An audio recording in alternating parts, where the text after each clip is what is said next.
Welcome to Seneschal, everyone. Today we are going to just touch on my thoughts about including an assassin in Sisters of Battle list now that we have the info from the new White Dwarf. I think that being able to bring one in a list absolutely has value, though I think one assassin in particular fits a niche for Sisters that the others don't really the same way. First off, I'll cover briefly the two assassins that I don't particularly see meshing well into Sisters. Right away, I think we can likely agree that the Colexis just doesn't bring something to the table that we don't already have in spades in the Beta Codex, that of anti-Psyker tech. He is neat, but tripling down on defensive techs against Psykers just seems a bit overboard to me. That being said, if you have a meta that is just so stilted towards the Psychic phase and the Brazier just isn't doing enough for you, by all means, let this assassin ruin their day. But I think in general terms, there are better options to bring for 85 points. Second, we have the Calidus, and I really like the Reign of Confusion ability, and being able to use that both in the first and second turn could absolutely have value and bleed off extra CP from your opponent. But again, I just think that I would rather spend those points on our remaining two options. Alright, on to the main events, starting with the Eversor. Eversor Assassin brings so many things to the table. 3d6 charge to reliably get into combat, 8 attacks on the charge, paired with the ability to make additional attacks from models slain from the same unit, and consolidating 6 inches. Then it can attack a second time at the cost of a possible mortal wound.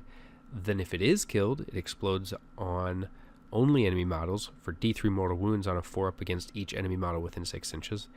And it has a stratagem to give itself a 4-up field of pain against anything other than mortal wounds. And if an enemy model falls back, it can shoot it with a solid pistol or with a melt-a-bomb. So just so many rules for 85 points. Like, I would have a hard time seeing a situation where this model doesn't earn its points back unless it just immediately gets sniped off the table, which is pretty unlikely. Now, it is a really flexible model as well, which I kind of like, because while it's obviously best against chaff swarms, being able to have all those exploding attacks, it can still kill a character or a vehicle when called to do so. So just a fantastic model all around. Now we move on to my favorite assassin. Now, even if he isn't nearly as spicy an option as the Eversor, the Humble Vindicare Assassin really has my heart at the moment. Now, in part, I like this model because it has a rule completely lacking otherwise in Sisters, that of being able to snipe out characters.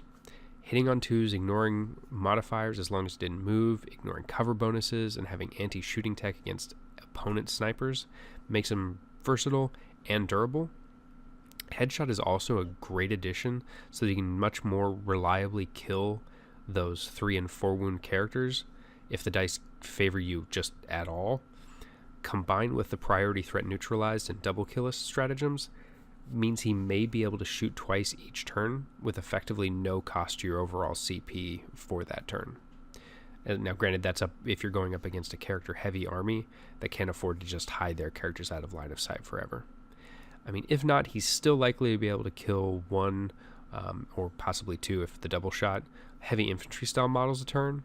While the Eversor certainly has a much higher upside, I think the Vindicare brings more to what I feel lacking in Sisters, as currently our opponent's characters can just completely ignore our shooting, but with him on the table they have to be much more careful about their placement or risk losing a character a turn. Let me know what you guys think of the new assassin rules, how you'll be using them going forward. Hopefully we'll have some exciting information in the second edition of the Battle Sister Bulletin next week, and I'll have a chance to make a video about that. I hope everyone is having a great time wargaming, and that you're enjoying the hobby. Happy wargaming, and Ave Imperator.